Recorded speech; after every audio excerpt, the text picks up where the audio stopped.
Maintenant, nous avons au contraire l'exemple d'un livre où tout est faux, mais que tout le monde croit.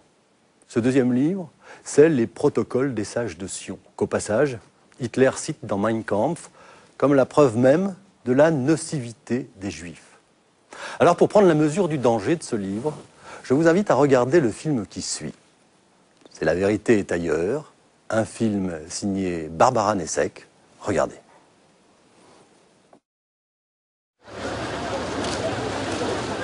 Janvier 2007, à la Foire internationale du livre, au Caire. Sur les stands syriens, libanais, jordaniens ou palestiniens, ce livre, Les protocoles des sages de Sion. Un prétendu plan secret des Juifs pour gouverner le monde. Démasqué comme un faux depuis des années, ce livre est interdit dans certains pays européens pour incitation à la haine raciale. Ici, pourtant, le texte continue à faire le bonheur des éditeurs. Avec les Juifs, c'est toujours pareil, ils déforment toujours la vérité. Et ce livre se vend beaucoup? Pas seulement beaucoup, mais par millions, avec plusieurs éditions dans le monde entier.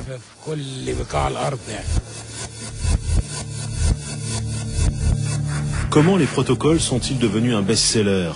Comment ce texte, publié pour la première fois il y a un siècle en Russie tsariste, se retrouve-t-il aujourd'hui en tête de gondole à la Foire du livre du Caire?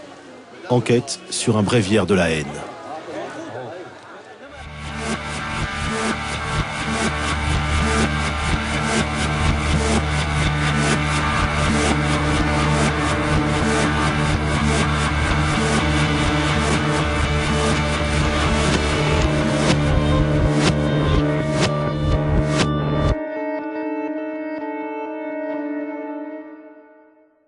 Nous rendrons tous les gouvernements esclaves de notre super gouvernement. Nous ferons la preuve de notre force par des attentats. Quand nous serons les maîtres du monde, nous ne tolérerons aucune religion que la nôtre. Nous avons des ambitions illimitées, une convoitise dévorante, une vengeance impitoyable et une haine intense.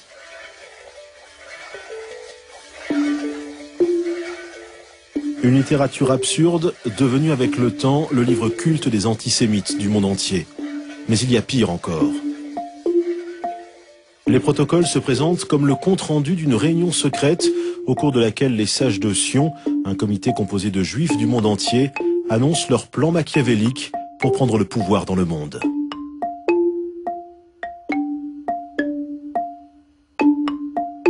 Les protocoles sont dangereux parce qu'ils semblent confirmer un certain nombre de rumeurs qui courent depuis plus de 20 siècles sur les juifs. Vous avez la haine de tous les peuples, les juifs haïssent tous les peuples. Deuxièmement, vous avez le meurtre rituel, les juifs cruels. Troisièmement, vous avez les juifs perfides, pratiquant l'usure, aptes au mensonge. Et quatrièmement, vous avez l'accusation de complot. Les juifs aiment le secret, aiment l'ombre, aiment les coulisses. Ce sont les manipulateurs en coulisses de la marche négative du monde, en quelque sorte. Ce qui fait que c'est une sorte d'aide-mémoire, voilà. Bon, pour antisémite, pressé, qui ne veut pas se promener avec ses valises de référence, il y a à peu près tout. Officiellement, l'histoire des protocoles commence il y a un siècle environ, dans la Russie du tsar Nicolas II. En 1905, Sergueï Nilus, écrivain mystique orthodoxe, est le premier à les publier en annexe à l'un de ses propres livres. Pendant quelques années, le texte vivote dans les milieux mystico-religieux et nationalistes russes où les antisémites sont légion. Il serait même peut-être tombé dans l'oubli sans les bouleversements historiques que s'apprête à vivre la Russie. Octobre 1917, les bolcheviks prennent d'assaut le palais d'hiver à Saint-Pétersbourg. C'est le début de la révolution. Et quand en juillet 1918, le tsar Nicolas II est assassiné avec toute sa famille à Ekaterinbourg, le meurtre est immédiatement interprété par les Russes blancs comme crime rituel juif. Pendant la guerre civile en Russie, on a commencé à utiliser pour la première fois les protocoles comme une arme politique idéologique du côté des Blancs russes pour discréditer complètement la révolution bolchevique en disant « enfin, c'est une conspiration juive ». Mais subitement, ce document qui existait depuis 12 ans au moins en Russie tsariste, ça vient comme une sorte d'explication de tous ces bouleversements. Après la guerre civile, les Russes blancs émigrent en masse vers l'Europe. Ce sont certains d'entre eux qui propagent alors la mauvaise graine. À partir de 1920, les protocoles commencent ainsi à poindre un peu partout. Grande-Bretagne, Allemagne, France, Pologne, puis très vite, États-Unis, Proche-Orient et Japon. Il faut dire que le contexte est propice. Le sionisme, mouvement de libération nationale juif, est alors en plein essor. Il alimente tous les fantasmes antisémites. Le sionisme n'a pas du tout été interprété pour ce qu'il est, à savoir le mouvement de libération du peuple juif, un peuple, un État, comme tous les nationalismes du XIXe siècle, les nationalismes de libération. Il a été surinterprété de façon mythique comme, disons, un sionisme mondial, ce qui ne veut rien dire, parce que le sionisme est par définition un mouvement national. Il y a cette idée que les Juifs sont en train de réaliser la dernière étape dans leur projet de domination mondiale. Maintenant, ça devient concret et on peut parler des choses qui se passent, comme la révolution communiste. Donc ces choses-là ont donné une sorte de crédibilité, une sorte de plausibilité. En mai 1920, le prestigieux Times de Londres consacre un éditorial au protocole. Le journal présente le texte comme troublant et se dit même inquiet des prétendues révélations qu'il contient. Cet article du Times fait le tour du monde parce que dans toutes les éditions ultérieures des protocoles, dans la préface ou dans les postfaces, il y a mention de cet article comme une preuve de l'authenticité du texte. Manque seulement l'identité de l'auteur. Mais si le Times cautionne un livre sulfureux, comment s'étonner de l'incroyable carrière des protocoles? Et pourquoi alors ne pas prendre pour argent comptant le journaliste Victor Loupan quand il écrit en 1999 dans le Figaro Magazine que le mystère des protocoles est enfin levé? L'auteur du faux s'appelle Mathieu Golovinsky. C'est un aristocrate arriviste doublé d'un journaliste à scandale. Une information reprise par l'Express ainsi que par des journaux suisses et américains. À l'époque, l'histoire se présente ainsi. Les protocoles sont un faux antisémite monté à Paris en 1900 par l'Okhrana, la police politique secrète russe dirigée par Pierre Ratchkovski. But de la manœuvre, discréditer les réformes libérales du tsar Nicolas II en les présentant comme une conspiration juive contre la monarchie. Reste alors à trouver le faussaire. Avocat radié pour détournement de fonds, Mathieu Golovinsky est aussi un écrivain doué, dépourvu de tout scrupule. Il fera l'affaire. Voici l'informateur qui a inspiré son article à Victor Loupan. Mikhail Lepekin, bibliothécaire russe. Il vit à Saint-Pétersbourg. C'est lui qui affirme détenir les preuves que Mathieu Golovinsky est bien le véritable auteur des protocoles. La première preuve, c'est le témoignage d'Henri Bindt, écrit à la demande de Svatikov en 1917 pendant le démantèlement de l'Okhrana, la police politique à Paris. Envoyé par les bolcheviks pour nettoyer les services secrets russes après la prise du pouvoir, Svatikov fait parler les anciens agents. C'est dans ce contexte qu'Henri Bindt vend la mèche et cite Golovinsky. J'ai trouvé ce témoignage en 1993 dans les archives de Svatikov. Et pour moi, ce document est la preuve formelle de l'implication de Golovinsky dans les protocoles. Le problème est que cette découverte n'apporte rien de nouveau.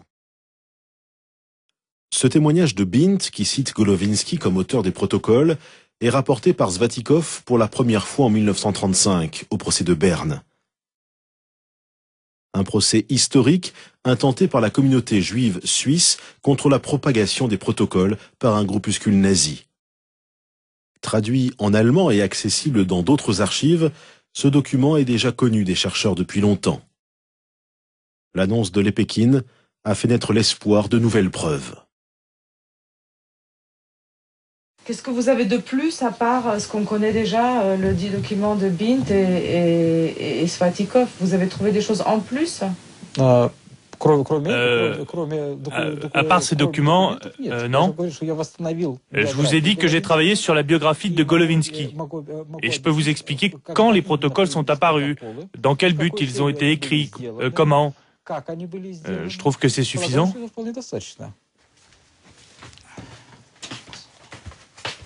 Suffisant sans doute, mais pas nouveau. En somme, la supercherie continue, mais autrement. L'homme a tout simplement surfé sur les fantasmes des protocoles en promettant de les dissiper. Pas besoin en effet de nouvelles preuves pour montrer que les protocoles sont un faux. Pour qui suit ce dossier, c'est une affaire réglée depuis longtemps.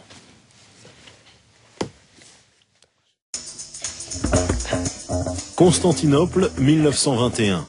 C'est ici qu'après la guerre civile russe, les rescapés des armées blanches ont trouvé refuge.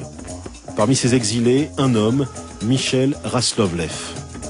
Au cours de ses lectures, Raslovlev tombe sur un livre, Le dialogue aux enfers entre Machiavel et Montesquieu, écrit par Maurice Joly, vers 1850. Il le feuillette, et puis en le feuilletant, il constate qu'il y a des passages qui lui rappellent quelque chose. Il dit, mais j'ai déjà lu ça, quelque part. Et il relit, et puis tout d'un coup, il se dit, mais j'ai lu ça dans les protocoles des sages de Sion. Pour confirmer son intuition, Michel Raslovlev se procure un exemplaire des protocoles. Il compare les deux ouvrages, et là, plus aucun doute n'est possible. Des passages entiers des dialogues semblent avoir été recopiés dans les protocoles. À l'aide du seul pouvoir réglementaire, j'instituerai par exemple d'immenses monopoles financiers, réservoirs de la fortune. Bientôt nous instituerons d'énormes monopoles, réservoirs de richesses colossales, dont les fortunes même grandes des chrétiens dépendront tellement qu'elles y seront englouties. L'instinct mauvais chez l'homme est plus puissant que le bon. L'homme a plus d'entraînement vers le mal que vers le bien. La crainte et la force sont sur lui. Il faut remarquer que les hommes qui ont de mauvais instincts sont plus nombreux que ceux qui en ont de bons. C'est pourquoi on atteint les meilleurs résultats en gouvernant les hommes par la violence et la terreur. Vous devez savoir que le journalisme est une sorte de franc-maçonnerie. Ceux qui en vivent sont tous plus ou moins rattachés les uns aux autres par les liens de la discrétion professionnelle. Déjà maintenant, dans les formes du journalisme français, tout au moins, il existe une solidarité franc-maçonnique. Tous les organes de la presse sont liés entre eux par le secret professionnel. Et il est abasourdi, parce qu'il voit qu'il a la preuve qu'il s'agit d'un faux. Ironie de l'histoire, le dialogue entre Machiavel et Montesquieu ne contient aucune mention des Juifs. Publié en 1863, c'est un pamphlet contre Napoléon III. Le faussaire des protocoles a simplement changé les personnages, Machiavel est devenu les Juifs, il suffisait donc de remplacer le jeu par nous. Michel Raslovlev confie sa découverte au Times. Les preuves sont sans appel. Le quotidien, qui peu de temps avant s'interrogeait publiquement, décide alors de faire amende honorable et publie une contre-enquête pour rétablir enfin la vérité. En s'appuyant sur les révélations de Michel Raslovlev, le Times compare les protocoles et les dialogues pour conclure qu'il s'agit d'un plagiat. À partir de 1921, c'est donc officiel, il n'y a plus aucun doute, les protocoles sont une imposture. L'affaire aurait donc dû en rester là. En réalité, elle ne fait que commencer.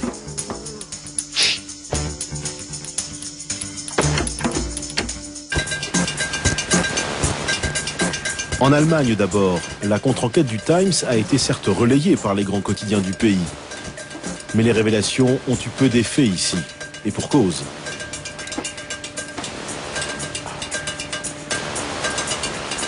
Alfred Rosenberg, futur idéologue du parti nazi, se charge du faux et de l'usage du faux. Entre ses mains, les protocoles des sages de Sion deviennent la preuve de la supériorité de la race aryenne. Mais c'est Adolf Hitler en personne qui va donner le ton et fixer pour longtemps le mode d'emploi des protocoles. En 1925, il écrit dans son autobiographie Mein Kampf « Les protocoles, ce sont des faux », répète en gémissant la Gazette de Francfort, et elle cherche à en persuader l'univers. C'est la meilleure preuve qu'ils sont authentiques. Le meilleur moyen de juger ces révélations est de les confronter avec les faits historiques des 100 dernières années à la lumière de ce livre. Hitler dit une chose qui sera répétée par la suite jusqu'à nos jours. Il dit en fin de compte, la genèse, les racines des protocoles et la question est-ce que c'est authentique ou pas authentique n'est pas l'essentiel. Ce qu'il faut voir, c'est la réalité quotidienne, c'est les changements politiques qui se passent de nos jours ou à n'importe quel moment historique qui prouvent la vérité des protocoles. Hitler et ses dirigeants ont cru qu'ils avaient découvert le secret, la clé de l'histoire. Les événements vont servir la cause du Führer. 1929, la bourse à New York s'effondre. La crise économique laisse des millions de gens sur la paille. Les protocoles sont là, prêts à livrer leur ration de haine. Dans le rôle du bouc émissaire, le juif capitaliste vient maintenant prendre la place du juif bolchevique. Les protocoles deviennent à la faveur de la crise une source d'inspiration inépuisable pour la machine de guerre nazie. Ich will heute wieder ein Prophet sein. Wenn es dem internationalen Finanzjudentum in und außerhalb Europas gelingen sollte, die Völker noch einmal in einen Weltkrieg zu stürzen, dann wird das Ergebnis nicht die Bolschewisierung der Erde und damit der Sieg des Judentums sein, sondern die Vernichtung der jüdischen Rasse in Europa.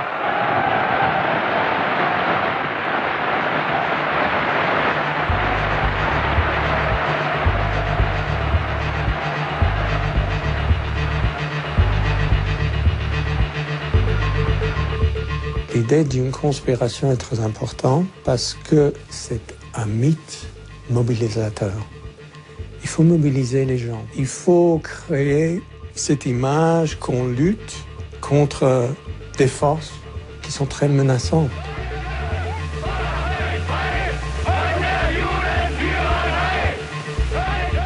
Les protocoles reflètent assez bien cet état d'esprit qui les ont poussés vers ce combat apocalyptique et les enjeux sont énormes. C'est le salut de l'humanité qui est en jeu. 1945, avec la fin du nazisme, on aurait pu s'attendre à la fin de l'affaire des protocoles. Il n'en est rien. Pour ainsi dire, éradiqués en Europe, les protocoles vont renaître et connaître une deuxième vie au Proche-Orient. Les protocoles dans le conflit judéo-arabe remontent en fait à la collaboration entre le grand mufti de Jérusalem, Al-Husseini, dans les années 30 et 40, avec l'Allemagne nazie. Et Al-Husseini croyait dur comme fer à l'authenticité des protocoles. Donc il pensait qu'il y avait un complot juif pour créer un État en Palestine bien avant 1948. Hitler, Al-Husseini, les chemins sont différents, mais le but est le même. Grâce à cet axe, improbable au départ, les protocoles prolongent leur existence pour au moins un demi-siècle. En douce, l'antisémitisme et l'antisionisme viennent d'opérer leur jonction.